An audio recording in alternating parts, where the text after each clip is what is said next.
बिस्मिल्लाहिर्रहमानिर्रहीम। अस्सलाम वालेकुम। आज हम वीक 5 में डे 4 का काम करेंगे जो कि पेज नंबर 118 पे है। टॉपिक का नाम है ऑक्सीडेशन, रिडक्शन, रिएक्शन। क्वेश्चन है हमारा, how electrons can be as energy source. Electron energy source कैसे हो सकते हैं? पेज नंबर 118 पे इसका आंसर है। कंप्लीट ये पैराग्राफ इसका आंसर है। यहाँ पे आप क्वेश्चन राइट कर लें, हाउ लिख लें, बाकी सारा क्वेश्चन लिखा हुआ है। How electron can be as an energy source, आगे क्वेश्चन मार्क लगा लें और बाकी यहाँ तक इसका कंप्लीट पैराग्राफ आंसर है। दूसरा पैराग्राफ है, ये भी करना है। इसमें इंपॉर्टेंट ये बात बताई गई है कि हाइड्रोजन और इलेक्ट्रॉन का आपस में रिलेशन क्या होता है। How electrons can be as an energy source. Electron can be as energy source, it depends upon their location and arrangement in atoms. Atom के अंदर उनकी लोकेशन क्या है और उनकी अरेंजमेंट क्या है, इस पे डिपेंड करता है कि वो एनर्जी सोर्स है या नहीं है। जैसे कि वो यहाँ पे एग्जांपल में बताता है, जैसे कि देखिए ये ऑक्सीजन एटम है, ये भी ऑक्सीजन एटम है। अब इसके आखिरी शेल में 6 इलेक्ट्रॉन है, इसके भी 6 इलेक्ट्रॉन है। इन दोनों ने अपने इलेक्ट्रॉन को ऑक्टेट रूल के मुताबिक कंप्लीट करने के लिए 6 इसके अपने इलेक्ट्रॉन है और 2 इसके साथ शेयर कर लिए, तो ये 8 इलेक्ट्रॉन हो गए इसके। 6 इसके अपने और 2 ये शेयरिंग में, 8 हो गए। इसके अगर हम काउंट करते हैं तो 1 2 3 4 5 6 इलेक्ट्रॉन इसके अपने और 2 ये शेयर किए हुए, तो इस दोनों के कंप्लीट वैलेंस शेल कंप्लीट हो रहा है। इसकी वजह से ये यहाँ पे एनर्जी सोर्स नहीं है। लेकिन जैसे ही हम ऑक्सीजन को निकाल के किसी दूसरे एटम कार्बन या हाइड्रोजन के साथ अटैच करने की कोशिश करते हैं, तो ये ऑक्सीजन एटम इस ऑक्सीजन को दोबारा अपनी तरफ खींचेगा, जिससे एनर्जी रिलीज होगी। अगर तो ये इस तरह की अरेंजमेंट में है जिसमें ये दोनों शेयर कर रहे थे और नॉर्मली यहाँ पे बॉन्ड बना हुआ है, तो ये एनर्जी सोर्स नहीं है। लेकिन अगर हम एक ऑक्सीजन को ड्रैग करते हैं, खींचते हैं और किसी दूसरे एटम कार्बन, हाइड्रोजन या किसी भी दूसरे एटम के साथ अटैच करने की कोशिश करते हैं, तो उस वक्त ये ऑक्सीजन इस ऑक्सीजन को अपनी तरफ अट्रैक्ट करेगा, जिसकी वजह से एनर्जी रिलीज होगी।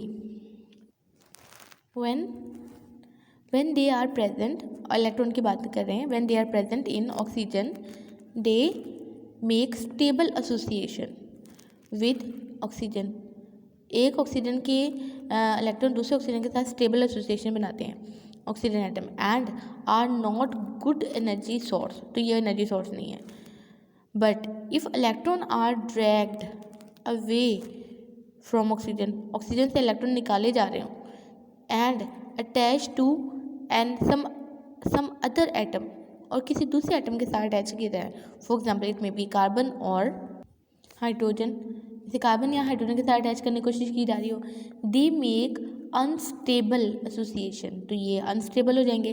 दे try to move back to oxygen, ये दोबारा ऑक्सीजन की तरफ आने की कोशिश करेंगे। एंड व्हेन दिस हैपन, और जब ऐसा होता है कि इस एटम में से इलेक्ट्रॉन निकाले जाते हैं या एटम ही पूरा निकाला जाता है, तो इन दोनों कंडीशन में ये दूसरा एटम इसको इलेक्ट्रॉन को भी तरफ खींचेगा एंड एनर्जी इज रिलीज, इस कंडीशन में एनर्जी रिलीज हो रही होती है। अच्छा जी, सेकंड पैराग्राफ के बारे में इसका मेन पॉइंट क्या है। हाइड्रोजन के पास एक ही इलेक्ट्रॉन और एक ही प्रोटॉन होता है। Hydrogen has only 1 electron and 1 proton, एक प्रोटॉन एक ही इलेक्ट्रॉन होता है हाइड्रोजन के पास।